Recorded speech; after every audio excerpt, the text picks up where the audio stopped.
Qualified, professional, and compassionate doctors talking real solutions to real health problems.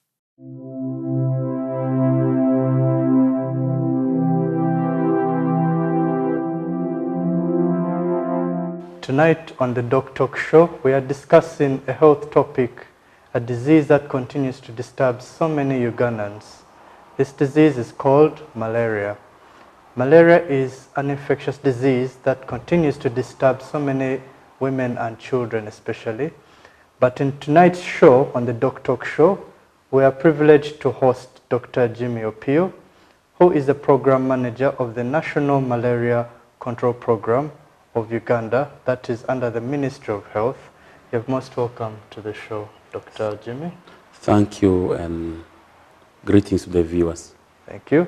And I am your host for the evening, Dr. Darius Wachi, and you are watching the DocTalk show. So we'll start off maybe with understanding what exactly is malaria. Maybe you could explain. Thank you, Dr. Darius. Malaria is a very ancient disease. In fact, it has been discovered even in Egyptian mummies. So it's very old. Very old with us for a long time. disease. Initially, people thought it was caused by bad air. That is why it's called malaria. You see, mal meaning bad, and then area for air. Even within our communities here, people had some misconception, thinking it could be caused by walking in the rain, or eating mangoes, or eating cold food.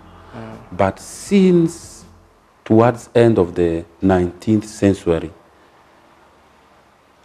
it was well established what it was, that it is caused by a parasite which lives in the blood, a parasite called Plasmodium, and it is transmitted by a mosquito. So the mosquito is just transport. It picks the parasite from one person, it develops inside it, it takes it to another person.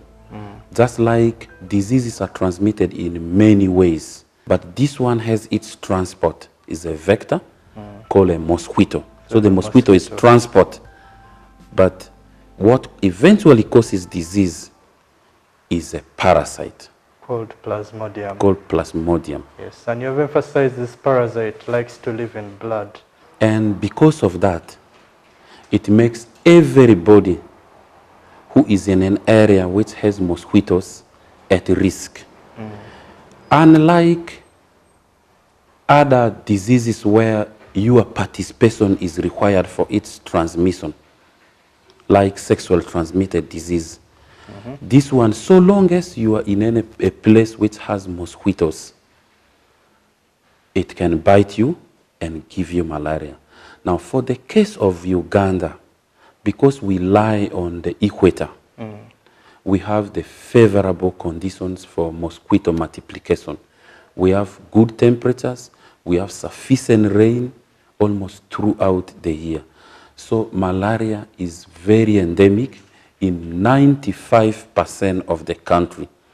The only areas where it is a bit low are Elgon region and Ruwenzori region, because they're highlands, they are cold, mosquitoes need a temperature of about 26 and high humidity to thrive well. So apart from those places, you are at risk everywhere. And then again, the transmission occurs throughout the years, except at the peak of the rains, the transmission is more intense.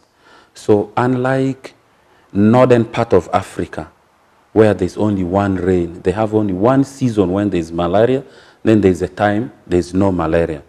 Also in the southern part where they have winter and summer, during winter time they don't have. But for us, there's nothing like winter or summer. We just have hot and rainy. Hot and rainy.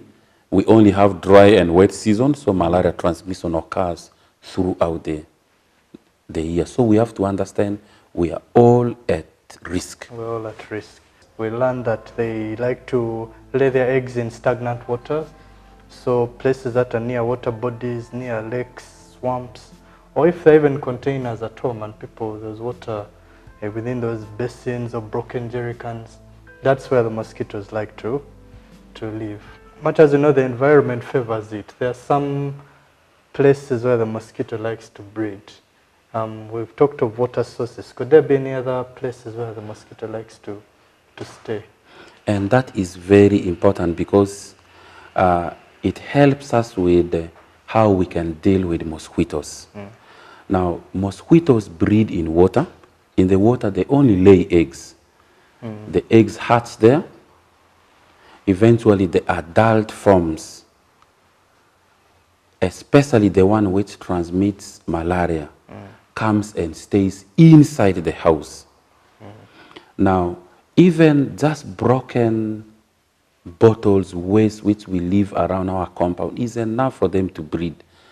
When now the public around the house decides to look into those small water containers which are thrown like even garbage, if you see things like worms around them, those are actually mosquito larvae. So they're like little worms in the water. They're like little worms in the water. Yes. And we need to be keen. That is our first line of defense, not to give them a chance to breed. In fact, recently, His Excellency the President challenged us that why are we waiting for mosquitoes to breed, come in the house, and even we then hide in a mosquito net. That for him, as a person who has fought rebels, if the mosquito is like a rebel, he would first use intelligence and know that they are forming. And indeed, we have a system which does a surveillance, and we know where they are breeding. And so we could deal with the larvicides there. But the homesteads, the individuals alone can just do very simple things like denying breeding for them. But apart from that, because at the moment our control measures are in the house, we could deny entry for them. Like most people around the urban areas know that at 5, 6 o'clock, you close the windows. To prevent them from flying inside. From flying inside. Because they actually bite between 10 and 5 o'clock. Between 10 p.m. in the night and then 5 in the morning. 5 in the morning. Yes. And they wait for, those are the times they have chosen to bite. But also that is the time they know we are sleeping. Okay? So we could just deny them entry. And most people do that. Okay. And I think in addition, clearing bushes around people's homes, because those can also hide some unknown water sources. So to clear those bushes will help also reduce the breeding grounds for these mosquitoes, the ones which transmit malaria. So again, remember you're watching the DocTalk show. You can always send your questions and comments or inquiries to our social media platforms on Facebook or on Twitter.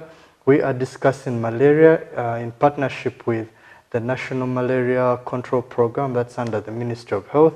It is a government-driven initiative to educate and sensitize people against this infectious disease, malaria, that is causing so many deaths, especially in the young children and in pregnant ladies. So after the break, we're going to come back and understand exactly who could be at risk of getting malaria and what we can do to prevent the transmission of malaria. Don't go away. You are watching the DocTalk Show.